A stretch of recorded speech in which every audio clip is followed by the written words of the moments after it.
Aljani i dhe një shkundje të mirë Berishës dhe PD-s. Më vjen mirë që apo të themi troditja, të themi goditje. Që është perceptuar si shkundje, pra qëllimi i lëvizjes pa diskutim që ka qenë shkundja, tundja, zgjimi, rivendosja e ingranazheve të Partisë Demokratike në funksionim. Pra Partia Demokratike në momentin që nisi kjo lëvizje ishte në një apati. Pra më shumë se 7 muaj pas zgjedhjeve kishte vetëm deklarata nga Selia, por asnjë takim me demokratët, kishte një braktisje të strukturave të Partisë Demokratike që drejtuesit e Partisë Demokratike të çfarë do lloj funksioni kishin detyrim për t'i takuar, për t'i falendëruar, për sakrificën, por edhe për grumbullimin e numri jo të vogël votash, thuajse 500.000 vota. Pra në momentin që nisi lëvizja nuk kishte asnjë prej, po themi, asnjë prej këtyre elementeve që shohin tani, nuk kishte një analizë, nuk kishte një metodologji për të bërë analizën e zgjedhjeve, nuk kishte takime me demokratët dhe me qytetarët, nuk kishte protesta, nuk kishte foltore, pra ishte thuajse në një fikje. Tani jemi ka një ndezje në Partinë Demokratike, ka mendime të ndryshme pa diskutim, dhe ky është dhe bukura e demokracisë dhe thelbi në fakt i demokracisë, përplasja e ideve dhe e alternativave të ndryshme. Sot jemi kushte të tjera në Partinë Demokratike, ka një po themi një tronditje, themi të gjithëve në Partinë Demokratike. Sa të duash, tronditje, goditje, sulm. Po goditje dhe sulm nuk më duket se ne jemi brenda Partisë Demokratike, por më duket që ka një tronditje ku tani secili e kupton që duhet ta mbaj pozicionin e punës, po e them kështu, apo pozicionin apo funksionin politik në punë. Si them sulm dhe tronditje sepse u duk sikur Berisha u ka pak pamendje në atë moment. Pra kishte përballuar shumë sulme të tjera të Ramës mbase të arrestit në shtëpi etj, por aty i erdhi pa pritur. Ky nuk është një sulm, as një treqe, as një fërkim, as një lloj, po themi, çdo lloj figure letrare të përdorim. Kjo sepse nuk është qëllimi tek emrat apo tek tronditja e dikujt apo tek bezdisja e dikujt. Qëllimi është themelor, të Partia Demokratike të jetë një forcë fituese. Pra që të jetë një forcë fituese, duhet të jetë një forcë e cila shfaqet si alternativë, që ka një narrativ me një gjuhë politike ndryshe. Pra Partia Demokratike duhet ta ndryshojë gjuhën politike. Sot nuk ka njeri që nuk e di që Veri Edi Rama është korruptuar. Dhe kjo është e faktuar tani më edhe nga aksionet e SPAK-ut. Edhe nuk besoj që është e mjaftueshme vetëm denoncimi. Ne nuk konkurrojmë me strukturat e drejtësisë. Ne konkurrojmë si parti politike me një parti tjetër politike që është konkurruar në fakt mediat shumë me ato denoncimet tuaja. Perfekte me thënë drejtën. Nuk është se është keq edhe denoncimi, pra në kushtet ku po themi një pjesë e mediave mund të kenë vështirë të denoncojnë apo të depërtojnë në të gjithë skutat e errta të pushtetit. Po s'është i mjaftueshëm. Është e pamjaftueshme vetëm denoncimi, pra ne duhet të jemi në kushtet e ndërtimit të një alternative, duhet të jemi të kujdesshëm te mesazherët, ata që e përcjellin. Pra ju jeni në media, dini që e rëndësishme shumë është jo vetëm çfarë thuhet, por edhe kush e thot. Pra besueshmëria e personave që çojnë, po themi, mesazhin. Nga ana tjetër, pastaj Partia Demokratike ka problemet e strukturimit të brendshëm themelore. Pra në Partinë Demokratike edhe sot që flasim, pra nuk ka një qartësi për si promovohen karrierat në Partinë Demokratike. Në zgjedhjet e kaluara u kthye përmbys. Unë nuk e kam kompleks ta them, e kam thënë me letër edhe nga burgu madje, por tani e them qartësi nga takimet që kanë bërë që lista e Partisë Demokratike për deputet ishte jo përfaqësuese. Lista e mbyllur. Për shkak të mos përfshirjes kandidatëve më të votuar në primare apo jo vetëm ata? Shikoj, jo vetëm në atë dimension, pra nuk ka një kriter, pra nëse pyet cilin do sot në Partinë Demokratike, po edhe vetë punë shoh se nuk ka nevojë të pyes njëri, po ja u them qartësisht që nuk ka pasur asnjë kriter dhe nuk e di kush se si bësh deputet në Partinë Demokratike. Pra nuk kanë qenë primarët, pra shkelur statuti dhe ne nuk mund të shkelim, po themi, një libër që rregullon apo një set rregullash që rregullon jetën e brendshme të partisë dhe pastaj pretendojmë që mos i shkel kundërshtare. Pra u vendos që do të ishin primarët ato që do të përcaktonin se kush do të ishin deputet. Ndërkohë fituesit e primarëve apo po themi vota që rezultoi pas primarëve përcaktoi të kundërtën. Kush ishte më i votuar i mbeti jashtë. Doli jashtë. Dhe kjo është parë si rrezik për ata. Kjo ngeli, po ky është problemi se e them me batut me të qesh, po në fakt që është për një parti politike që është traumatike.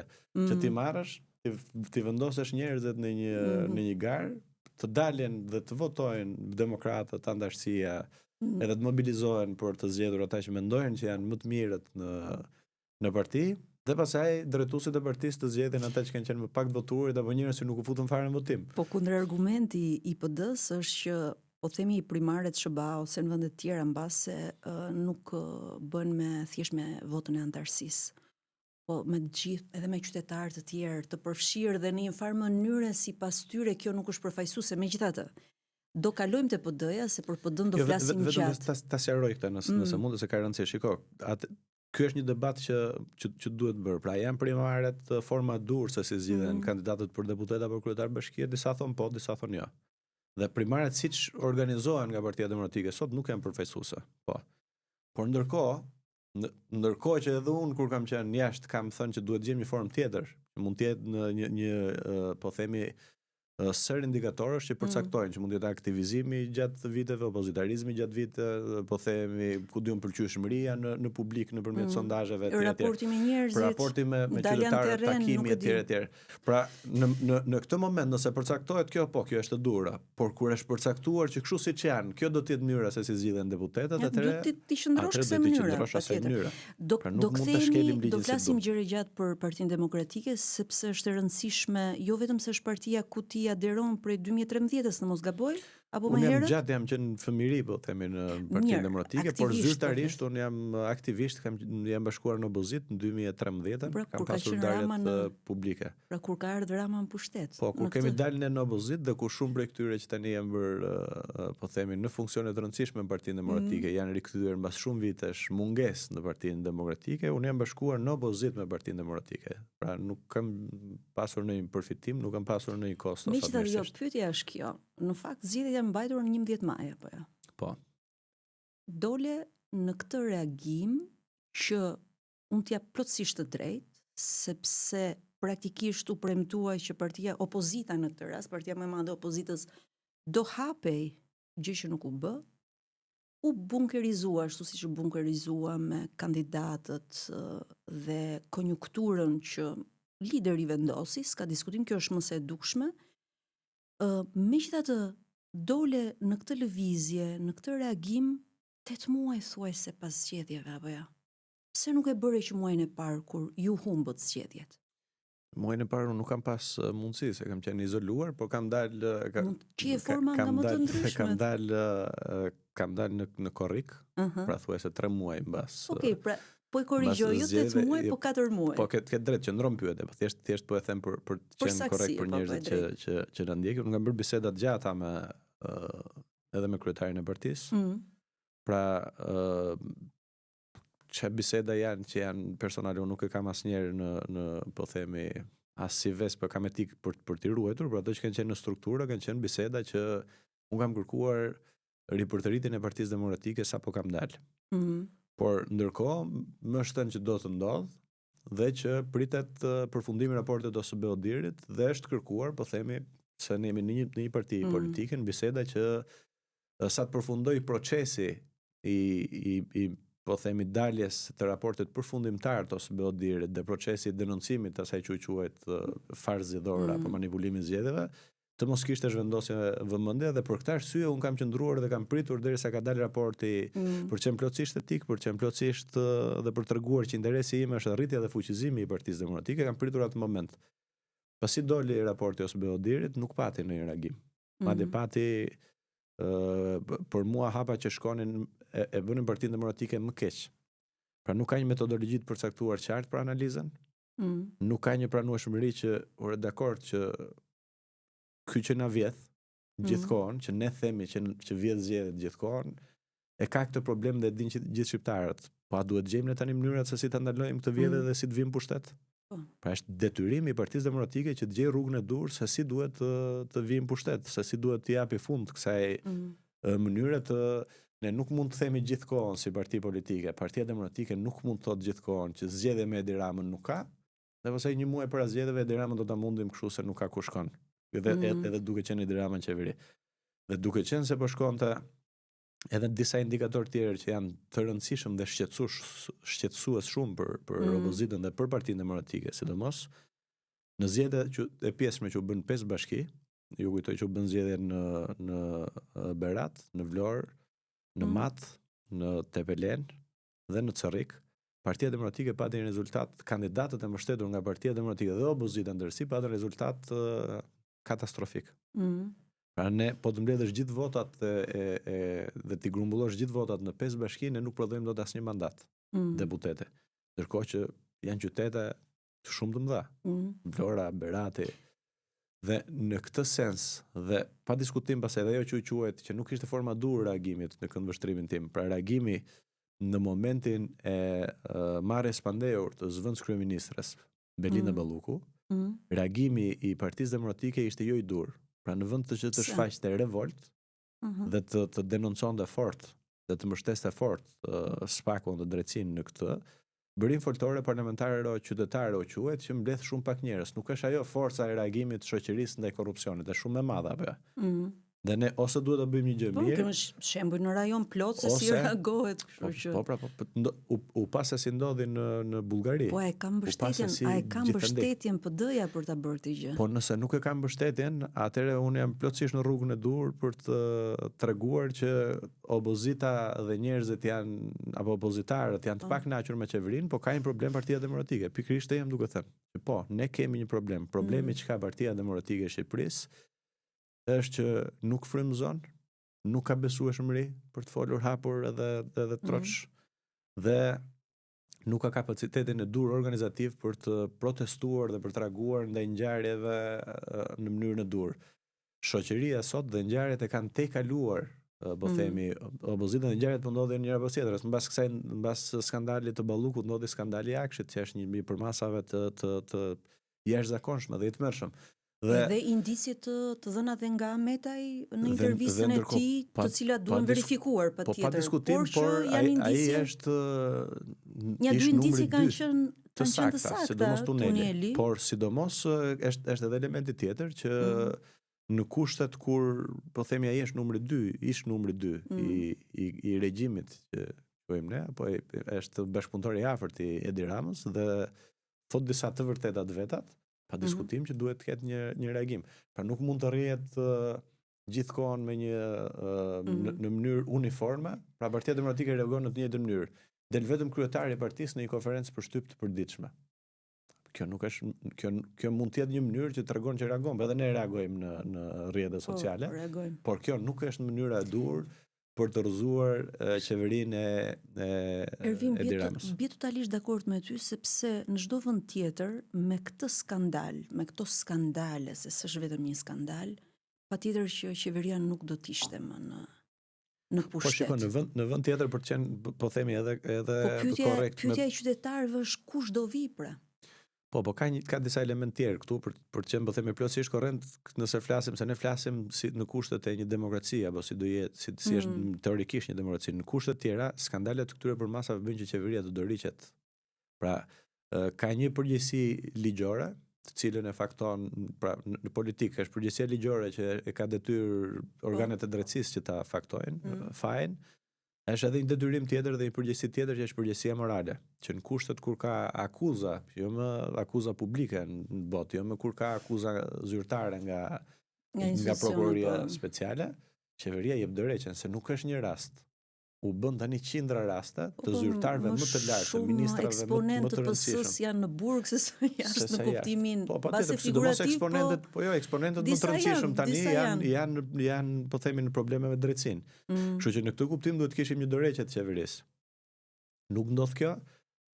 Është kjo logjika tjetër që me të drejtë ju e thoni, sepse nëpër tavolinat dëgjohet, po kush do vi? Unë mendoj që në këtë kjo është e zgjedhur si pyetje, pra kush do vijë ka në dorë qytetarët. Pra momenti tani është të reagohet, që të largohet qeveria e Edi Ramës.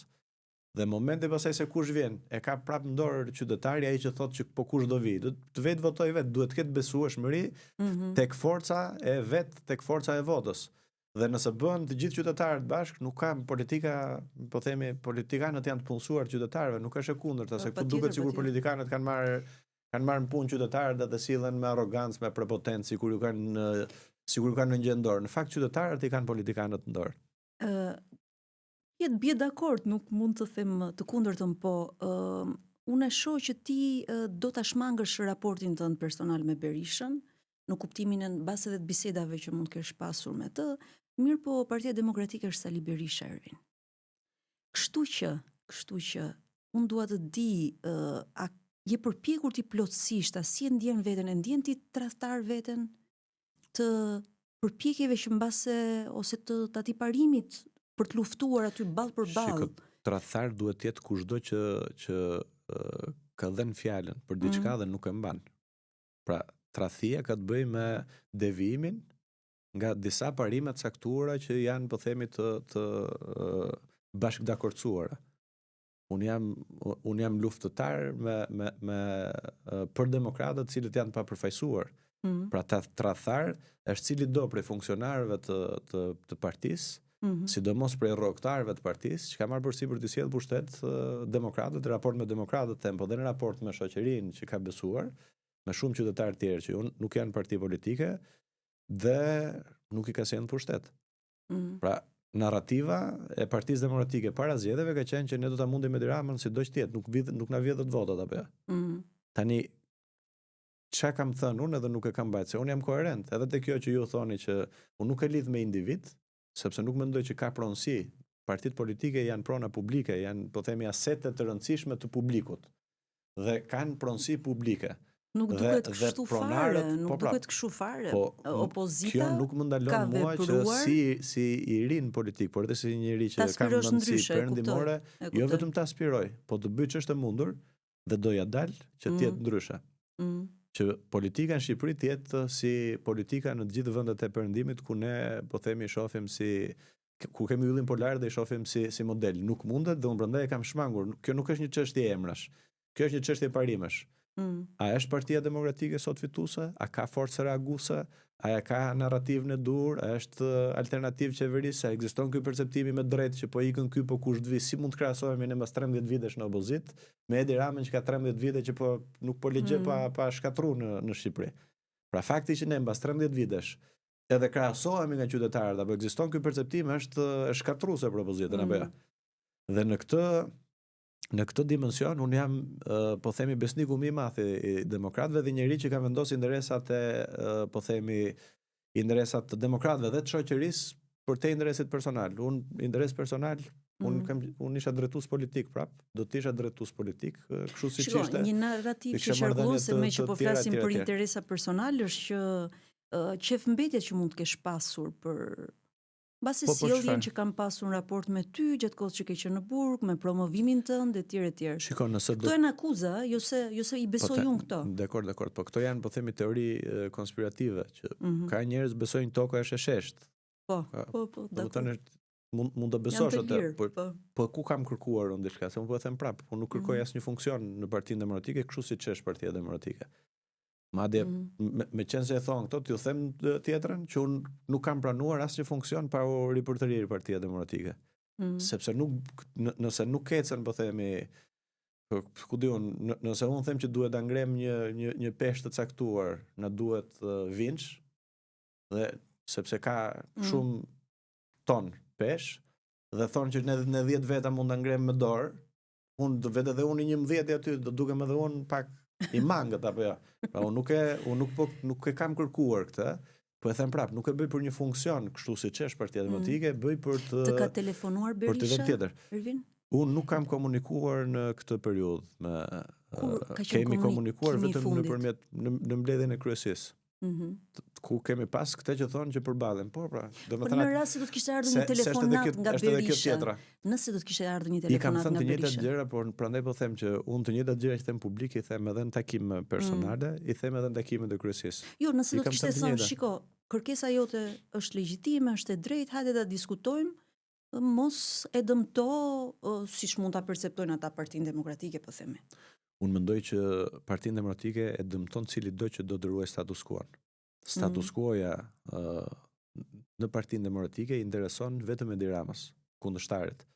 Pra, Partia Demokratike se është ky tjetra, po pse në këtë moment? Po kur? Ka 13 vite që jemi në opozit. Kur të pres të humbim edhe zgjedhjet e tjera, unë dua të vim pushtet. Unë ndjej, po themi, tempin, sentimentin, ndjesinë e demokratëve që duan të vinë pushtet një orë më parë. Kur të presem? Kur Partia Demokratike nuk ka forcë reaguese kur ndodh një super skandal si skandali me Belinda Ballukun apo skandali me Akshin. Pra, po ndodhin pafundësisht skandale dhe nuk ndodh asgjë. Tani ja po ju them tjetrën, tani ne jemi në ditët e para të janarit. Po bën thuaj se po ikën janari, po shkon gjysma janarit për pak. Ka bërë një gjë Partia Demokratike, se un kam pritur prapë që meqense kjo lëvizja po themi se unë nuk e di se ke qenë ti në Shkodra ata kanë qenë në Korçë. Po pra, po cila është diferenca? Unë kam pas më shumë njerëz, po ti shohësh takimet, merreni takimet edhe sallat dhe shikoni ku ka më shumë njerëz dhe ku ka më shumë energji dhe ku janë njerëzit e Partisë Demokratike. Se do t'i përmend me emra tani në takimet e tjerë. Njerëzit që mbledhin vota për Partinë Demokratike. Çfarë thonë këta njerëz Ervin aty? Që nuk ecet më kështu. Çfarë shqetësimesh kanë nëse mund mund na i përmbledhësh edhe një disa? element edhe diçka tjetër që se ju jeni në këtë hapësirën e medias dhe të politikës që ndërthuret shpesh edhe në për tryeza, apo nuk besoj që keni dëgjuar në Partinë Demokratike që thotë që Partia Demokratike është në rrugën e dur. Nuk ka. Në biseda privata.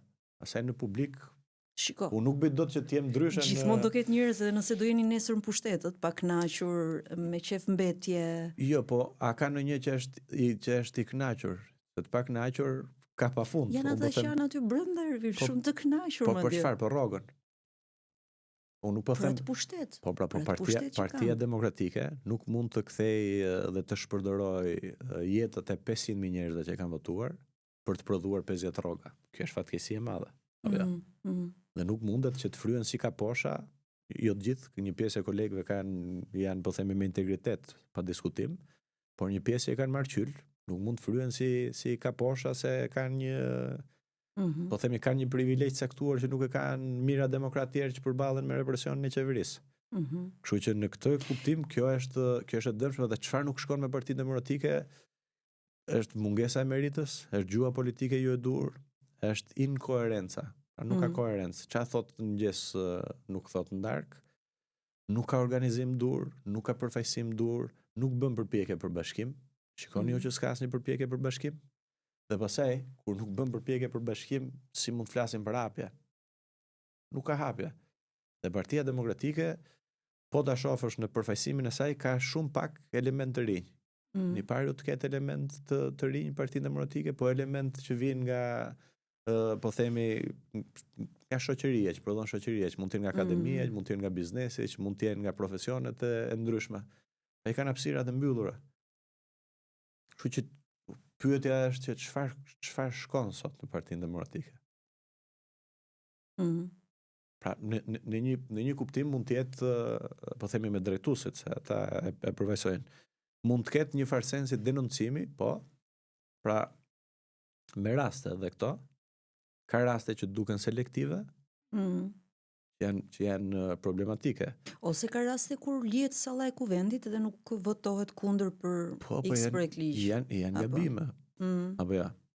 A thuaj se sot nuk flitet, meqense era fjala, dhe u bë një zhurmë e madhe në parlament, ishte një përplasje e madhe, ditën kur kaloi ajo që quhet paqja fiskale, më duket, apo amnistia fiskale, ku miliarda euro të taksave të qytetarëve u falen, dhe ndërkohë u favorizuan kompanitë që nuk kanë qenë korrekte në treg në kurriz të atyre që kanë paguar taksat në mënyrë të rregullt. Patjo që të flitet ka një 2 muaj? Kanë qenë mbase të zënë me këto. Po zhurma, pse u prodhu zhurma atë ditë? Po çfarë do thotë? Po emrat e kompanive që përfitojnë mund të thuhen? Po arsyet sepse bëhet kjo mund të thuhen? Tani ka disa gjëra që njerëzit janë zgjedhje selektive të Unë po ja le edhe në këtë raste, po ja le gabimit strategjik, nuk po them që ka një element tjetër që mund të jetë akoma më shumë problematik. Por nëse do të kem dhënë, unë do t'i them edhe këto. Mos e them këto çfarë më pengon, se këtu njerëzit kanë një gjë. Partia Demokratike sot nuk është se është kështu siç është. Pra leadershipi i Partisë Demokratike sot nuk po e çon Partinë Demokratike në fitore, po e çon nga humbja në humbje. Nëse do të ishte fitore, unë do të bashkangjitesha me vrap kësaj mënyre drejtimi, do thosha hajta të ndihmoj edhe unë. Por në këtë moment Partia Demokratike as nuk është në rrugën e dur, por leadershipi i partisë as nuk më ka kërkuar mua që si e mendonte ta zgjidhim. Si mendon ta zgjidhim, po. Ku është problemi që kam unë në këtë rast? Po mirë, ke mundësi ti Ervin ta shikosh veten si lider bashkë me ata që je, pra me Ilir Ali Mehmetin ose me të tjerë, që që të bësh platformën tënde, pra të japësh drejtim kësaj pune. Po nuk ka asnjë diskutim që s'pari leadership ne po tregojmë, sepse të marrësh po themi një angazhim, po e quaj kështu, një sipërmarrje, një përpjekje ku nuk vendos fare në balancë se çfarë përfiton personalisht, por vendos interesin publik, interesin e aksionerëve të partisë, janë anëtarësia dhe mbështetësit si interes të parë. Kjo është një po themi tregim i qartë i aftësisë leadershipit, po themi personal, të personave që ndërmarren. Nga ana tjetër, në këtë moment, pra se e kam dëgjuar dhe qëndron si logjik që cili është vizioni. S'pari njerë, në këtë moment unë dhe të gjithë ata që ndjekin apo që janë bashkëaksioner në këtë rrugtim, në këtë lëvizje, po themi që Partia Demokratike ka... Unë përmendësh disa emra? Po janë thuajse më të votuarit në përzona, për ka qenë Ilir Ali Mehmeti, është Ndrec Pjetri me votuarin Durrës, është Qani Xhafa me votuarin Elbasan, është Hysen Kadiu me votuarin Kavaj. Takojnë rregullisht, si organizojni? Po vinë edhe në për takime, pa diskutim. Pra janë shumë emra të tjerë që po bashkëngjiten në çdo dhe është pothuajse gjithë pjesa vitale e partisë. Në çdo takim në qytete ka qenë thuajse 80% e kryesive të partive apo e grup seksioneve të partisë. Kështu që tregon që ka një mbështetje masive.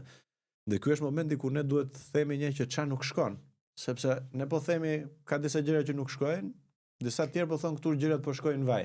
Tani. Dhe pas takimeve me qytetarët, ne pa diskutim që do të kemi një propozim dhe qasje të plot për gjithë problematikat, dhe propozim se si zgjidhet dhe se si do të ishte rruga e duhur që Partia Demokratike të jetë fituese. Pra thelbi gjithë lëvizjes është kjo. Partia Demokratike, parti fituese. Sot në kushtet siç jemi më vjen keq ta them, por nuk ka njeri që na shef ne si fitues. Është problem i madh. Pasi të fshihemi ne si struce, të fusim kokën edhe ndërkohë jemi të ekspozuar komplet. Nuk keni ndërmend të funksiononi si një fraksion, si një lëvizjere brenda Partisë Demokratike? Ne jemi Partia Demokratike. Fraksioni është kur është humbës. Sepse 500 votues përballë disa rrogtarëve. Fraksioni janë ata që kanë një privilegj. Je larguar pra nga larguar nga Partia Demokratike. Kush më largon mua nga Partia Demokratike? Unë jam Partia Demokratike. Njerëzit që më ndjekin janë Partia Demokratike. Partia Demokratike janë njerëzit që sakrifikohen. Partia Demokratike njerëzit që fitojnë, nuk kanë fituar kudo për Partinë Demokratike.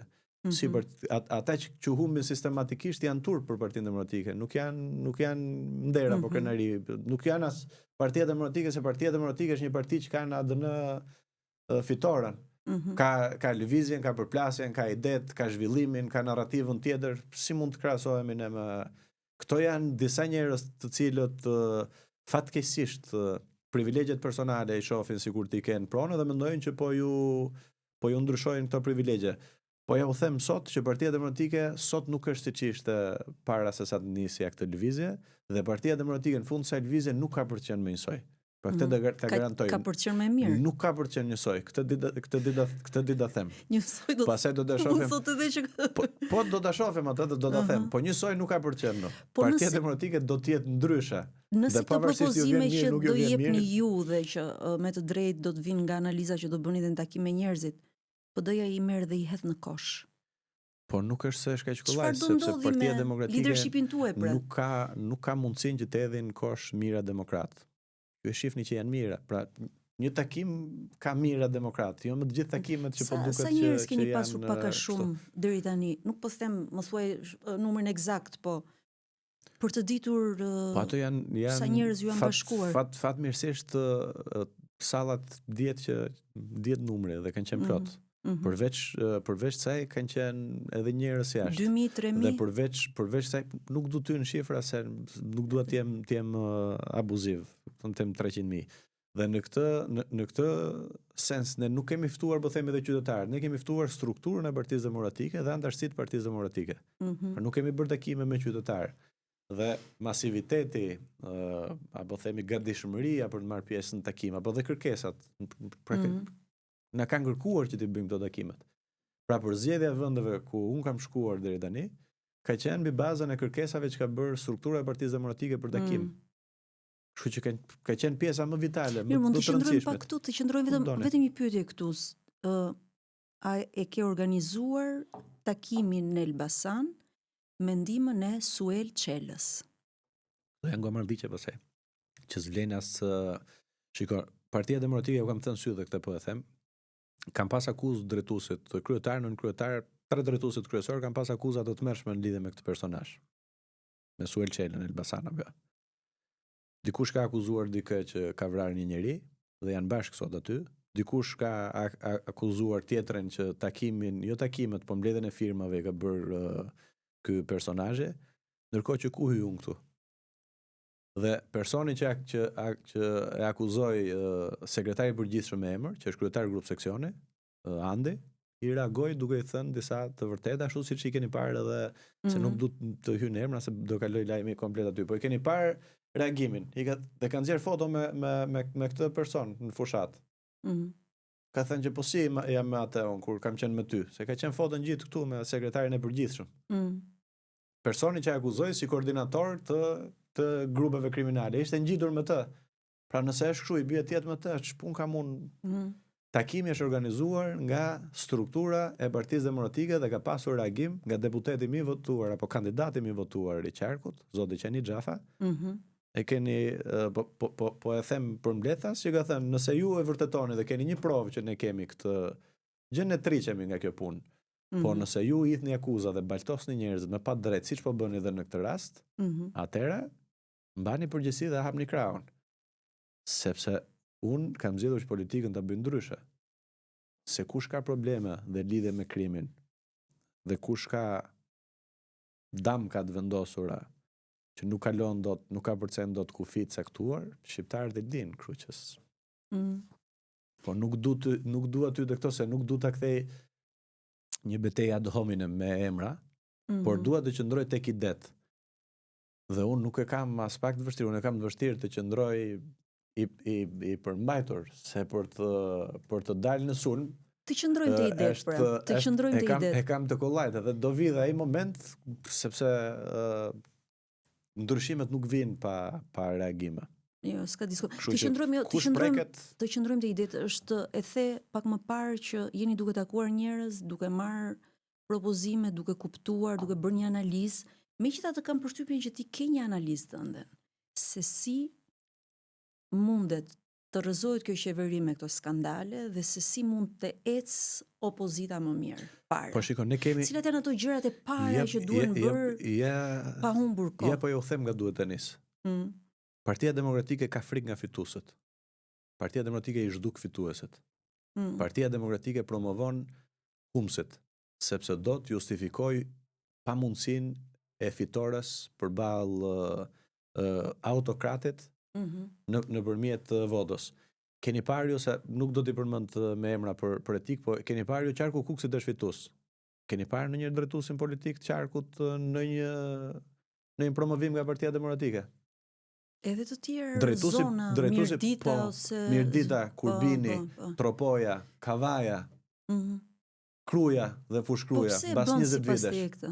Sepse do që të krijojë narrativën, shiko, interesat personale të disa personave janë mbivendosur interesat demokratëve, dhe duhen tregojnë që këtu ka pamundësi për fitore, jo, ma Partia Demokratike fiton. Dhe ne duhet bëjmë një analizë të fitores. Ja u kam thënë dhe bëj them prap. 7 bashki që janë fituar, bëj analizën. Shikoja cilët janë përfaqësuesit, pse u fituan dhe si kanë arritur këta që të përballen me grupe të krimit të organizuar. Një Kruja, Fushkruja dihet po themi involvimi për fshirja e krimit e niveli kriminalitetit. A u fituan mbas 20 vitesh tani? Pse u fitu? Shiko përfaqësuesit, shiko njerëzit më të votuar. Partia Demokratike 7 muaj mbas zgjedhjeve nuk ishte takuar asnjë prej më të votuarve të listës së hapur që kanë prodhuar thuajse 430.000 vota për Partinë Demokratike. Mbas janë grumbulluar për këto të listës së mbyllur, pra edhe më tej. Po si, i kanë marrë të 430.000 vota i kanë marrë këta që janë listë hapur dhe si dakon njeri. Pra thuajse 95% të mandatave janë prodhuar nga votat që kanë marrë këta njerëz dhe nuk janë takuar. Pra si të themi ne që ja pra ta nisim nga kjo, të promovojmë më të aftët. Ti vendosim njerëzit në vendin e dur. Pra aty ka njerëz që janë të keq pozicionuar. Po e kam thënë, e rithem prap.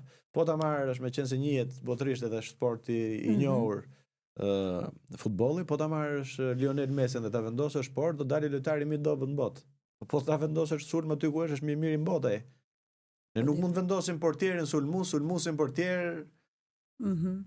Kërriçin para gomarit, thash një shprehje shqiptare kështu, duhet i gjejmë gjithë secilit pozicionin e duhur. Dhe duke gjetur pozicionin e duhur, duke gjetur njerëz që kanë akses tek qytetarët, që kanë besueshmëri tek qytetarët, që kanë dhënë kontribute për qytetarët, pa diskutim që ne kthehemi një forcë fituese. Është domosdoshme dhe po pastaj respektimi i rregullave të brendshme. Që do të thotë? Po shiko, pavarësisht se unë e di mos seriozitetin e disa personazheve, po nuk mund të kërkohet për shembull në parim që pse qeveria shkel ligjin edhe t'i kërkohet qeverisë, se është e drejtë që t'i kërkohet llogari qeverisë për shkeljen e ligjit, ndërkohë që nuk respektohen rregullat statutare. Keni gjërë se edhe me logjikën këta kanë mbaruar punë. Ç'do thotë kjo vetë përjashtim? Se vetë përjashtim është kur ti ikën vetë. Pa do të thotë që unë s'du dhe iki, ka ik, thuhet. Por vetë përjashtim që të përjashtojnë tjerat, si përjashton. Edhe të quhet vetë përjashtim. Po përjashton dhe është përjashtim nëse do të ndodhte, por nuk ndodh. Ndërkohë që statuti ka të përcaktuar qartë, nuk ka përjashtime. Mbyll kjo histori. Kështu që si mund të t'i kthesh përmbys? Përcakton që në statut që kush fiton vota në primare do të jetë kandidati, dhe ndërkohë nuk i respekton vendos disa të tjerë. Përcakton që vota e demokratëve do të jetë ajo që orienton politikën e partisë, dhe ndërkohë është vota e rrogtar. Kjo se është as vota, është ndikimi i rrogtarëve pastaj, apo të privilegjuarve në parti. Partia Demokratike nuk mund të bëjnë kurriz, këta që kanë sakrifikuar, në bëjnë kurriz disa të privilegjuar gjithë jetën. Ose tonë që ne na mbanin kurriz se kështu mendojmë. Se kështu duam ne, po tani nuk shkon ky muhabet kështu gjithkohë. Përmendë pak më parë protestat, që sipas teje janë një zgjidhje e situatës? Protestat për herë kanë qenë zgjidhje. Sepse shkryu perceptimi që me protesta nuk ka. Kanë qenë vendimarrjet e leadershipit të partisë të gabuara. Protesta e 2017-s dhe çadra që zgjati thuajse 3 muaj, në ditët e para prodhoi shkarkimin dhe largimin e ministrave më të njohur të Edi Ramës atëherë, Beqja, Tahiri e kompani, dhe në fund të 90 ditëve solli jo ulen tryez dhe ulen Edi Ramës dhe Gomarlikun pasaj se ndjes për termin të leadershipit partisë që vajte bëri bashkëqeverisje me Edi Ramën.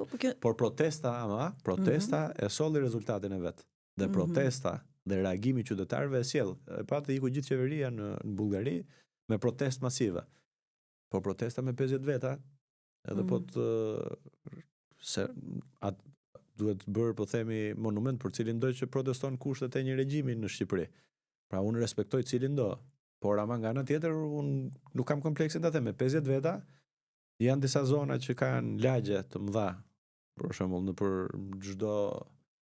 për çdo rreth, apo fshatra të mëdha, që dhe kryeplakun nuk e largon dot me 50 veta.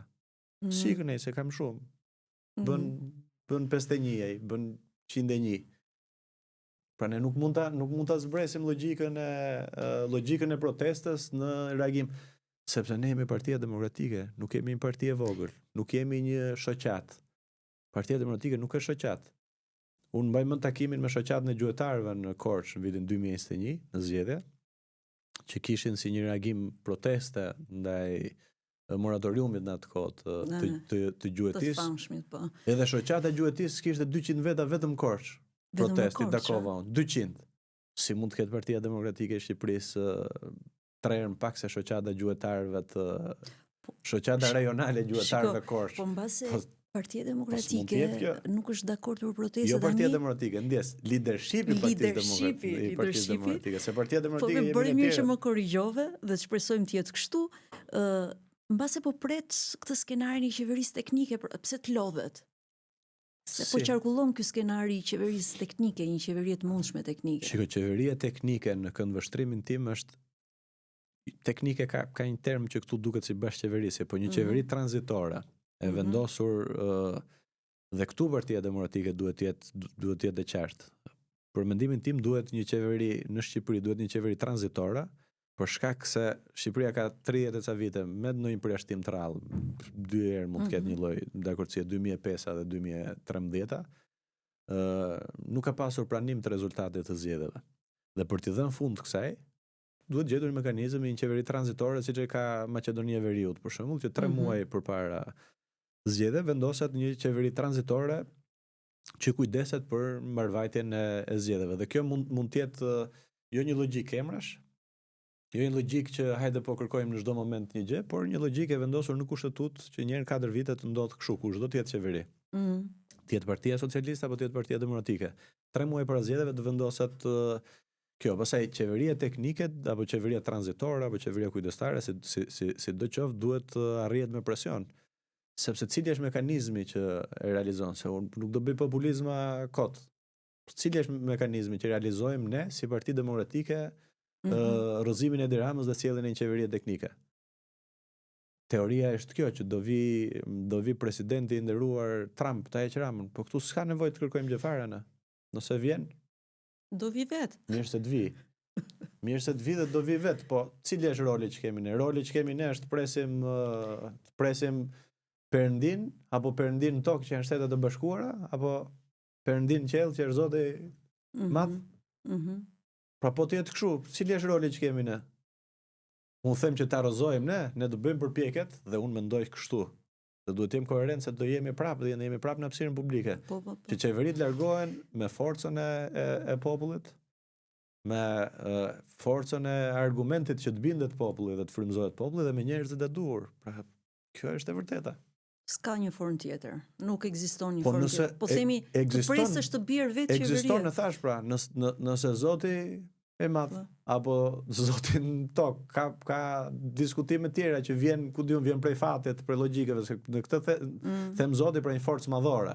Pra nëse një forcë madhore për arsye që nuk varen nga ti, sjell një rezultat të caktuar, po kjo edhe aty Partia Demokratike duhet të jetë e gatshme, se në çdo rast, në rastin e rrëzimit të qeverisë Rama, do të shkohet në zgjedhje. Pra zgjedhjet do të përcaktojnë se kush do të jetë partia fituese. Dhe ne këtu pastaj duhet të jemi të gatshëm që të jemi të bashkuar me njëri tjetrin, që të hapemi drejt shoqërisë, por që të hapen edhe drejt partive të tjera. Të hapemi. Të bëjmë koalicion, gjejmë forma të bashkëpunimit për të fituar, sepse fragmentarizimi dhe ndarja e opozitës favorizon Edi Ramën për shkak të një sistemi zgjedhor që erdhi si rezultati i gabimit më të madh që ka bërë Partia Demokratike në vite, që ka qenë lënia e mandateve dhe bashkitë pasaj. Kështu që të kalojmë te ajo pjesë që në fakt kam përshtypjen që një pjesë e qytetarëve ka kuriozitet, çfarë raportesh ke pasur me Partinë Demokratike gjatë kohës që ke qenë në burg? Shiko, unë kam pasur dhe kanë qenë ata afër me ty apo shiko, se Partia Demokratike pra për ta qartësuar ka këtë. Partia Demokratike unë kam pasur mbështetje masive nga njerëzit e Partisë Demokratike, nga antarë, nga pyes për leadershipin tani. Ka pasur kolegë të cilët unë ju jam mirënjohës, edhe pa diskutomi shumë, të cilët kanë ardhur deputet, të cilët kanë ardhur thuajse në mënyrë të përjafshme për shkak të statusit që lejon vizitat e deputetëve, kanë qenë në mënyrë të përjashme. Dhe kanë qenë shumë, se nuk dua të po ke asnjë ju prish punë në këtë situatë. Jo, më nuk ju prish asnjë punë, se unë misit i kam misi, po Zoti Gjekmarkaj, Agron Gjekmarkaj që unë kam mik dhe ka qenë gjithkohën, pothuajse çdo javë Ferdinand Xhaferi, Ledion Albati, kanë qenë gjithë se do harrosh në një. Do harroj në një dhe unë jam mirënjohës cilido që ka qenë, po themi në mbështetje, kanë qenë thuajse që të gjithë. Pra edhe kolegë me të cilët sot mund të kemi, po themi ndasi, ka qenë të moralizoti, kanë qenë që të gjithë. Ka qenë pothuajse të gjithë deputetët dhe drejtuesët e Partisë Demokratike kanë qenë, dhe ajo është një periudhë, po themi, errët jo vetëm për mua në personale, po errët edhe për shoqërinë ku mbas 35 vitesh, 34 vitesh në momentin që ndodhi, rikthehet një dënim politik për shkak të fjalës edhe të denoncimit. Dhe aty kam pas dhe ka qenë mbështetja dhe e ritheksoj prapë që jam mirënjohës për cilin do prej po themi kolegëve të cilët kanë qenë të pranishëm në takime, sepse është e rëndësishme dhe në kushtet e izolimit. Mbështetja, po. Po edhe më shumë se sa mbështetja, është domosdoshme që në kushtet e izolimit është një pra ti nuk ke asnjë prej lirive dhe edhe liria për të zgjedhur njerëzit me të cilët ti Dëshiron të rish. dan mendimin apo bisedon apo që është e jashtëzakonshme si nevojë e njeriu për të ndarë me njerëz të ngjashëm, po themi, ide apo biseda apo qoftë edhe biseda kot, po themi, biseda të rehatshme. Është shumë e domosdoshme dhe ka qenë një element që ka mbushur, po themi, hapësira kohore të jo të vogël gjatë ditës. Ervin, sa e vështirë ka qenë. Po shikoj, izolimi është shumë e vështirë. Izolimi me detyrim është shumë i vështirë edhe në pikpamjen e një shtrëngese që të bëjnë në mënyrë të po themi të imponuar. Izolimi në mënyrë të imponuar për shkak të një po themi vendimarrje apo për shkak të një qëndrimi drejt siç e kam pasur dhe padrejtësia që ka prodhuar kjo duke më izoluar për shkak të kësaj e bën edhe më të rëndë, po themi. Po cila ka qenë një nga vështirësitë që ti ke ndeshur që Po shiko, nuk është e kollajt që nga deputet opozite që nuk e pasur asnjë ditë pushtet, sepse duhet të thënë unë jam i vetmi deputet i Partisë Demokratike që jam dënuar me burg. I vetmi deputet që nuk ka pasur asnjë funksion, asnjë kosto, asnjë akuzë për ndonjë për korrupsion apo për krime apo për lidhje, pra unë kam qenë denoncuesi ndër denoncuesit më të mëdhenj të këtyre fenomeneve dhe kam shkuar për shkak të fjalës në burg. Pra, mjafton kjo që në vend që shoqëria që i ka ndërtuar këto institucione dhe institucionet të japin, po themi, meritën e dur për këto, të çojnë në fund të shoqërisë, çojnë në burg. Është vetë kjo, është po themi elementi i rënd izolimi, por përveç izolimit, një goditje po themi edhe më po aq e rënd, për mos thënë se izolimi është i rënd, po aq e rënd ka qenë heqja e mandatit dhe ndalimi për kandidim. Pra të ndalosh pasionin, është vokacion, është pasion përveç se profesion. Unë kam edhe po themi pasion politikën dhe të privohesh në mënyrë të padrejtë për të kandiduar si e vetmja mënyrë që gjeti regjimi, sepse unë kam mundur në zgjedhje. Kështu që prandaj edhe kam thënë në këto rastet e tjera në Partinë Demokratike që e bëri një regjimi, këtë nuk bëhet dot edhe në parti kjo që mua të më ndalosh me artifica. Betejat në politik, në demokraci bëhen me mbështetje, me vot, nuk bëhen me po gjej unë një variant si do të shmank. Kjo ka qenë e rënd, pa diskutim pasaj që një pjesë madhe të bashkëvuesve unë kam pas denoncuar me emër me mbiemër. Ke pasur kontakte atje? Po në kuptimin në burg jenë në të njëjtat ambiente, se nuk është se kem mundësi zgjedhje dhe nuk kam, domethënë në momentin që unë e marr një vendimarrje dhe ajo është një tregosh në një detaj pa përmendur emra, sigurisht. Shiko, të gjithë ose çfarë ka bërë ty përshtypje është burgu më i madh në Shqipëri për kapacitet, pra ka thuajse 1000 persona. Përshtypjet bëjnë gjitha. Pra nga elementet e vegjël që në jetën e përditshme, duke qenë se janë të mirëqëna, nuk shkon mend që ekzistojnë, se duket si kur e thua pa e provuar. Po kur kam shku ditën e parë kanë munguar elementet bazik fare që jashtë nuk e çfarë për shkak furça e dhëmbëve, çfarë? Po furça e dhëmbëve është pasqyra që nuk ka krerë, dyshek, letër higjienike apo të përditshmërisë të nevojave. Por s'ka, domethënë nuk ka asgjë. Dita e parë ka qenë as ngroje nuk ka. Nuk ka ngroje, Jo, nuk ka ngroje, nuk funksionojnë, pra aty ngrojet ishin me lejoheshin vetëm disa, nuk di çfarë quhen ato, po rezistenca, jo, janë disa pajisje të vogla që nxjerrin kështu, vendosen në dhomë dhe nxjerrin një lloj ajri të ngrohtë. Kam përshtypjen nga ato ventilatorët e vegjël, po. Pra ajo ishte po themi ngroja gjatë. Po celularët aty plotë. Gjatë dimrit. Jo, se është një lloj miti për këto, pra burgu është i monitoruar me kamera 24 orë. Domethënë përveç nëse ka në mënyrë të fshehtë, po përveç qelive, gjithë ambientet e tjera të burgut janë monitoruara me kamera dhe nuk është kaq kështu siç e bëjnë që po burgjet Nami Math edhe këto. Është ke një telefon i cili nëpërmjet një kodi personal edhe nëpërmjet kartave që blihen,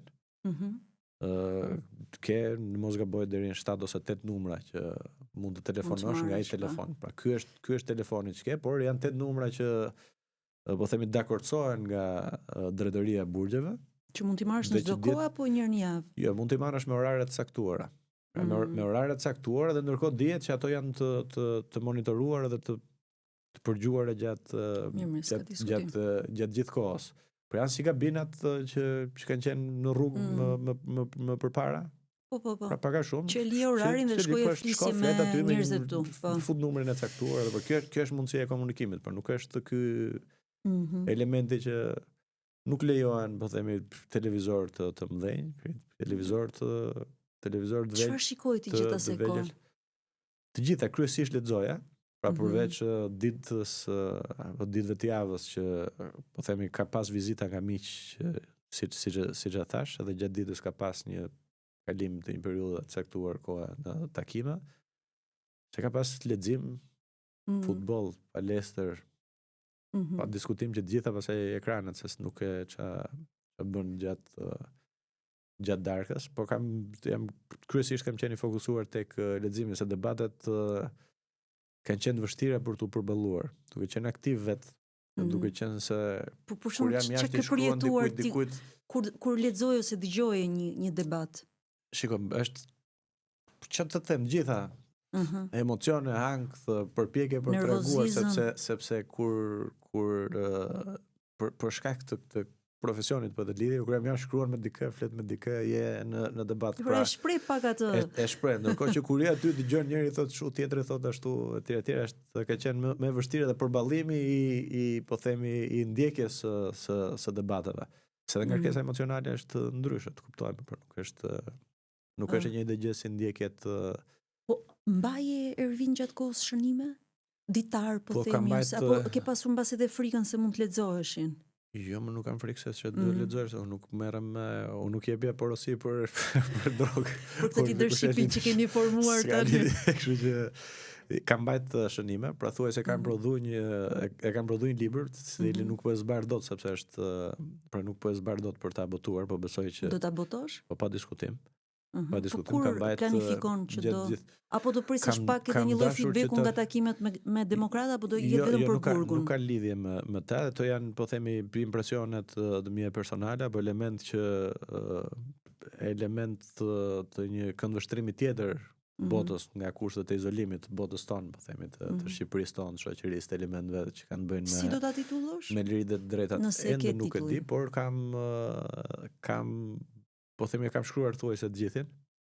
Janë 2 bloqe që me shkrim dore. Është vetëm po themi kjo zbardhja, edhe redaktimi dhe besoj që do ta botoj. Pra angazhimet nuk më kanë lënë, por nuk është se është një gjë që nuk pret koha. Kuriozitet besoj që ka për të pasur, se ka të gjithë elementet që edhe të jetesës në ambientet e burgut. Të këtyre që përshkrove, pra, mungesave qoftë edhe më shumë se kaq edhe të personazheve. Po shkët të çuditshme që bëjnë dënime të personave të caktuar apo të veprave penale për cilet janë dënuar apo formimi yt është juridiku apo jo. Kështu që e ke përjetuar apo të diskutimit apo të ndarjes bisedave me persona të dënuar për vepra të caktuara. Ke pasur biseda me rëndësi atje ose që të kanë bërë ty përshtypje? Një element jo them se njerëzit mendojnë që aty është, domethënë, mendojnë që është pushim në përburgje nuk ka, prandaj ka në përgjithsisht, për filma apo në për foto kur shohin njerëzit që qethen thuajse zero. Sepse nuk ke mundësi, nuk ka në përburgje, nuk ka berbera, nuk ka berberane, nuk ka ku shkon. Ai që kryen dhe po themi funksionin e berberit në kështu, se nuk lejojnë as gërshërët, aty kuptohet. Është mjeti i rrezikshëm, po. Mjeti i rrezikshëm. Pra, janë të gjithë persona që janë të dënuar, është dikush që është dënuar për vrasje. Pra, ka element që jashtë nuk konceptohen dot që janë ashtu. Kështu që element po themi të një bote tjetër, po e them kështu, që populli shqiptar thotë që edhe asmin mos e pafshin ato rrethana. dyer apo në ato rrethana. Cili është reflektimi që ti ke për atë që ke shkruar në libër, se besoj e ke rilexuar veten apo jo? Jo plotësisht, por nuk është se nuk e kam të qartë. Se edhe procesi i redaktimit kam përshtypjen. Një dokument besoj shoqëria shqiptare ka disa që nuk janë vetëm libra, po janë dëshmi të jashtëzakonshme të një periudhe të errët siç ka qenë komunizmi, që është mund të ketë disa, po është rënopër me tregue Adzef Pllumit. Po. Janë dy librat e Vatos Lubonjës që ridënimin e rilexova gjatë kohës së burgut, po Jetë burgu është, më duket se ka visazhiti, pra ka disa dëshmi të cilët tregojnë, po themi, dhe janë dëshmi të gjalla të një epoke të tmerrshme të torturave, të heqjes lirisë, të privimit të lirisë, të mos respektimit të drejtave. Pra dënimi im ishte një element i një errësire tjetër të shoqërisë, të dënimit për shkak të fjalës dhe të gjithë elementet që kanë bëjnë që nga momenti i denoncimit, po themi, i ardhjes së denoncimit, po themi, prodhimit të gjithë ngjarjes edhe deri në daljen nga burgu, besoj do të jenë gjithë elementet që do të jenë të përfshirë, po. Një pyetje nëse mund të pyes tani për reflektimin që ti ke pasur gjatë burgut, sepse kam përshtypjen që të gjithëve ne traumat, mbase mos e paçim kur fatin, burgimet, mos qofte thënë kur aksidentet ose situata nga më të ndryshmet, ose një sfidë që mund të kemi me shëndetin, po themi, na bëjnë të reflektojmë. Çfarë reflektime shpate tjetër? Shiko, shumë, në përgjithësi, po themi, kush izolohet, reflekton në raport me atë që ka bërë. Nuk kam reflektuar në raport me atë që nuk e kam bërë, se nuk kam bërë keq në atë rast. Kam bërë mirë, por kam pas reflektimin se si shoqëria shqiptare nuk ka arrin që të prodhoj dot institucione të tilla që të, po themi, jenë garante të lirive dhe të drejtave. Sepse duken si terma të pakuptueshëm apo si terma bosh kur përmenden liritë dhe të drejtat e njeriut, të cilët janë vendosur në pjesën e parë të çdo kushtetute si po themi elementët më kryesorë që duhen mbrojtur në një shoqëri. Kur je aty izoluar e kupton se çfarë vlere kanë dhe pse shoqëria shqiptare, po gjithë shoqëritë në botë apo mendimtarët më të rëndësishëm në botë kanë arritur që të prodhojnë atë dokument që në fund të formalizohet në kushtetutë. Pra ka qenë ky si reflektim, por reflektimi më i rëndësishëm është që fillon të vlerësosh gjërat që kanë vlerë në jetë. Pra nuk të bën më përshtypje për shembull edhe ky elementi që kanë shumë njerëz që po kjo, domethënë kanë shqetësime të koda përgjithsisht dhe humbin një pjesë të madhe të jetës me shqetësime të vetë krijuara dhe nuk vlerësojnë element të rëndësishëm të jetës. Pra nuk mund të humbësh aty reflekton edhe për kohën, pra duke qenë se ti je izoluar edhe je kot, domethënë është një jetë kot në atë brenda atyre mureve, reflekton, po themi, për gjithë ato që nuk i bën për shkak se thua që po nuk kam kohë këtu, po s'më del kjo dhe vret kohën kot. Pra është një vlerësim të gjitha elementëve të jetës në mënyrë tjetër. Pra besoj që është komplet tjetër qasje nga si eksperiencë, pra të ndërton një lloj tjetër durimi, vlerësimi për gjërat themelore të jetës dhe shmangjen e elementëve të kotë, të shqetësimeve të kota, të diskutimeve të kota, të vlerësimit të gjërave përmbajtësore në jetë, më shumë se sa të këtyre që duken jetë, të sipërfaqes që po themi bota sot më shumë e fokusuar tek dhe në fakt ikën jeta kështu, është e fokusuar shumë drejt të arrit të kemë edhe këtë, pastaj të kemë edhe atë, pastaj të kemë edhe atë dhe në fund ka përfunduar jeta. Aty ke kohë të mendosh që minimalisht diferenca themelore që kanë sot, po themi, edhe jo vetëm themelore, po në fakt është e vetmja. Të gjithë tjerat sot për shkak të evolimit të teknologjisë dhe të shkencës prodhohen nga robotët. I vetmi element që nuk ka arritur dhe që nuk ka arrin dot ta prodhoj, po themi, shkenca dhe teknologjia është vetdia dhe ndjesitë. Pra Ato janë më të rëndësishmet në jetën njerëzore që e diferencojnë njeriu nga po themi nga sendet, se në fund send është pavarësisht se ka një lloj përdorimi tjetër për robotika edhe për inteligjenca artificiale etj. Por ndjenjat, pjesën e rëndësishme që prodhon, pjesën më të rëndësishme që bën njeriu till, nuk e prodhojnë dot. Mund të thuash që ke dalë më i pjekur edhe ke fituar mbase ose të ka ndodhur një lloj rizgjimi? Po shiko, kjo Pikërisht mund në të të dimensionin që po përshkruaje pra. por nuk çdo ditë njeriu besoj që është edhe njerëzit që kanë një lloj ndërgjegje çdo ditë mendojnë që janë ndryshe nga një ditë më përpara. Pra ti ke një lloj eksperiencë tjetër që në gjuhë popullore quhet pjekje, po themi. Pra ose evolim. Eksperienca të çon në një nivel tjetër, pa diskutim. Ajo ishte një eksperiencë e keqe, po sidoqë tjetër është një eksperiencë. Pra është një eksperiencë që unë e kam përjetuar vetë, nuk e kam me të rrëfyer apo me lexuar nga libra, duke qenë se kam studiuar. Ose po ta bëj ndryshe drejtësi. pyetjen, nëse ti do e dije këtë rezultat para se ti futesh kësaj pune të çështjes për cilën ti u dënove, a do ti ishe rifutur sot? Shiko, unë kam bërë edhe tani, po bëj gjëra që kanë një lloj risku. Pra unë mendoj që në jetë gjithë secili duhet bëj veten e vet, duhet bëj atë që është. Nuk mund të rri dot me kokën ulur kur gjërat nuk shkojnë.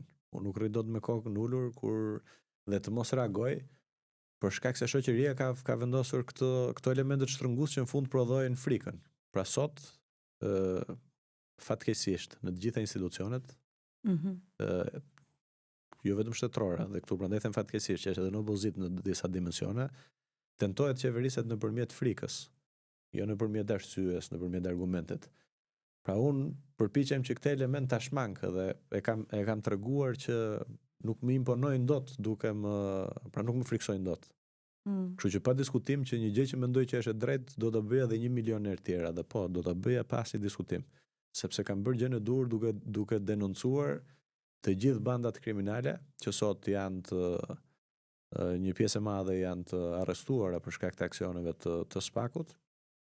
I kam denoncuar shumë kohë përpara. Kështu që mendoj që ky është një gur që unë vendos apo një element sado i vogël apo i madh në shoqërinë shqiptare për t'u përmirësuar që tjerët pas, po edhe ne që jetojmë tani, ti kemi më ndryshe. Kështu që nuk po themi nuk është se më impresionon dot në atë dimension. Sepse kur ndjek një rrugë unë e çoj, po themi, apo kur mendoj që është rruga e dur, e çoj deri në fund pavarësisht kostove dhe kam mbajtur kosto jo pak. Unë kam qenë i pari që për mos thënë dhe i vetmi, po them ndër të paktët që kur Partia Demokratike ka lënë mandatet në mbledhje, aty ku është dëshmuar në grupin parlamentar, i kam thënë gjithë ato që ndodhen, që do hyn njerëzit e listës mbyllur, që do ndryshoj sistemi zgjedhor, që do detyrohemi të bojkotojmë bashkitë, që do të jetë shkatërrimtare për opozitën.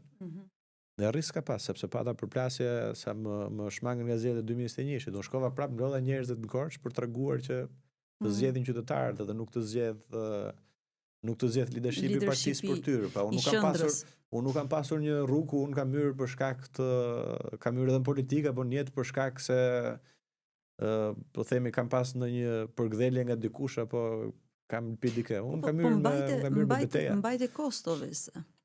Po koston kanë mbajt të gjitha, do të tjerët kanë mbajtur pak më pak kosto. Po t'ju them, po jo kanë marrë përfitime në fakt, një pjesë e madhe, por në shoqërinë botërore, se po them emra do filloj titulli do thon Saliani si ky dhe nuk po them se do të bëjnë titujt, po do të bëjnë krahasimin direkt. Por e sigurt është kjo që shoqëria botërore dhe shoqëritë botërore dhe historia botërore sot nuk i njeh për mirë ata që kanë përfituar qyl. Apo ja.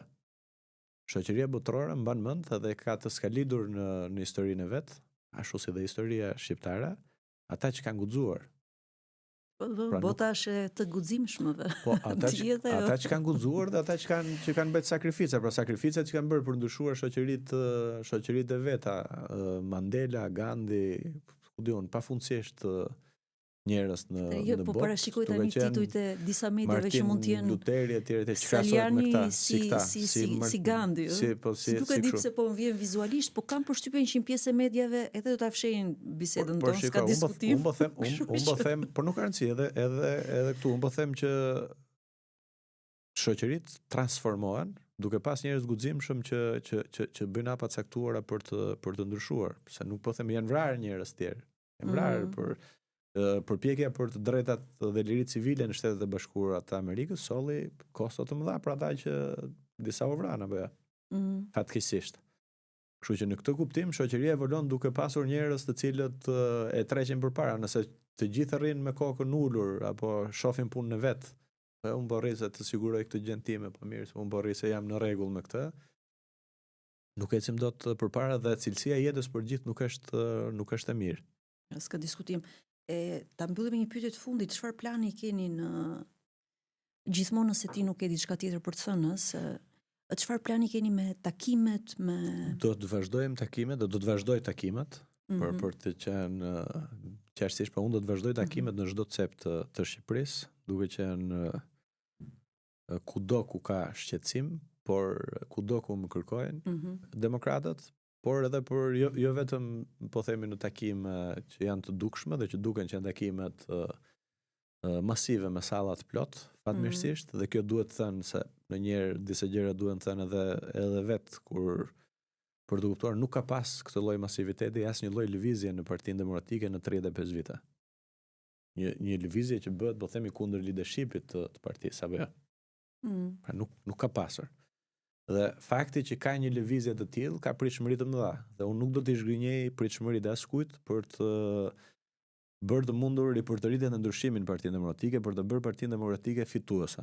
Dhe përveç takimeve, unë jam gjithkohë në takime tjera pasaj personale me njerëz, me faktorë të rëndësishëm, me njerëz të shoqërisë, me njerëz që duan që t'i bashkohen nga këta njerëz e tjerë që po përmend, ke marrë ndonjë vlerësim, ndonjë këshill, ndonjë gjë që të ka bërë përshtypje në një Shiko, ka një vlerësim reagim masiv për te pritshmërive, për me thënë të drejtën, nga gjithë shoqëria. Strukturën e PD-s jo, po them edhe jashtë shoqëria, po themi strukturat jashtë partisë, po themi struktura jashtë partisë, po quajmë universitetet, bota akademike, media, profesionistë të fushave të ndryshme, kanë pritur shumë më mirë se sa e prisja, dhe janë bashkuar njerëz shumë se unë kam menduar që ka njerëz që duan të angazhohen. Por nuk është se këtu mungon dëshira për të angazhuar në opozit, apo njerëzit pas kanë frikë që të angazhohen në opozit, jo, nuk është kështu. Është ne nuk e pas kemi dhënë mundësinë. Kur them ne leadershipi, se unë nuk kam pas unë kam bërë gjithkohën përpjekje në fakt në këto nga 2013 e mbrapa që të hap hapësira për njerëz të rinj në gjatë gjithë kohës. Edhe nuk e kam fjalën vetëm të rinj mosh, po të rinj politik, njerëz që në profesionet e tyre kanë shkëlqyer, kanë certifikuar si më të mirët, kanë bërë gjithkohën përpjekje dhe po vazhdoj të bëj edhe tani. Nuk është se kam në një ndryshim në këtë drejtim. Ervin, faleminderit shumë për këtë bisedë. Të uroj shumë barazi në takimet që do të kesh, sepse praktikisht siç e shikoj unë, Partia Demokratike ka shumë nevojë për hapje, për zëra të rinj, për këtë shkundjen që përmendëm në tronditjen. Dhe si me të qeshur, unë përshkruaj me një status që bëj, 91 isha 7 vjeç, 97-ën 14 dhe sot jam 42 vjeç. Pra, si të thuash, ne si brez, nuk po e quaj veten tani brezi djegur ose brezi humbur ose brez që kaluam si kaluam, po të paktën të punojmë ndryshe për fëmijët tanë, mendoj, dhe opozita në këtë kuptim është shumë e rëndësishme, cila do opozit qoftë. Tu nuk e kam fjalën thjesht për Partinë Demokratike, me që ti i përket kësaj partie, po opozita është shumë e rëndësishme për vendin. Unë kam për ta mbajtur llogaridhënse këtë qeverinë kushdo që do jetë, edhe nesër nëse do të jeni ju në pushtet. Qeveritë ndrohen konsumohen dhe ndrohen për të përmirësuar. Dhe nuk është qëllim në vetvete i shoqërive që të ndryshohen qeveritë. Qëllimi është që të performojë më mirë njëra palë, që të tejkaloj palën tjetër, dhe nga qeveria në qeveri të ketë përmirësime dhe shoqëria të shkojë në avancim. Dhe këtë ka detyrim opozita për të performuar dhe për të bindur qytetarët që është shumë më mirë se sa qeveria. Është detyrim. Por për atë që me të drejtë thatë pak më përpara, për një brez I cili duket sikur po jeton në një formë, jo duket, po në një formë hibride. Dhe shumë edhe janë trequr, edhe janë stepur, se e shohin politikën si për të qenë plotësisht I vërtetë, e shohin si të pisët, si nuk duan të përfshihen, sepse politika vetë apo leadershipet e partive politike kanë dashur që t'i mbajnë sa më larg njerëzit që shkëlqejnë profesionet e tyre për të mos rriskuar pozicionet e veta. U kam zgjedhur që të bëjmë politikë ndryshe. Nëse ka një situatë e cila nuk të pëlqen, duhet ta ndryshosh. Dhe që ta ndryshosh duhet luftosh. Dhe kur ka luftra, është më mirë që edhe nëse të biesh në betejë, se sa të vritesh në gjumë. Se njësoj do ta kesh vdekjen, po do ta kesh të palavdishme. Më mirë një betejë që kur e bën edhe mund ta fitosh, se sa betejat që nuk bën, nuk fitojnë kurrë, automatikisht janë të humbur. Sepse nuk e marr pjesë fare. Kështu që është shumë e rëndësishme që ti bësh të plota. Faleminderit shumë. Ishte kënaqësi shumë.